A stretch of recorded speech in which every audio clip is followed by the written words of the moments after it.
৩৩ বছর পর আজ জাকসু নির্বাচন, ক্যাম্পাস জুড়ে ব্যাপক নিরাপত্তা।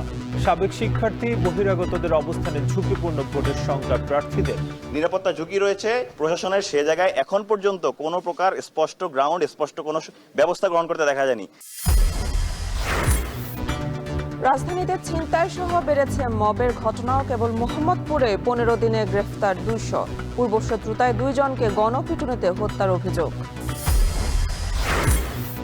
2 দশকেও আধুনিকায়ন হয়নি বরিশাল নগরীর বর্জ্য ব্যবস্থাপনা।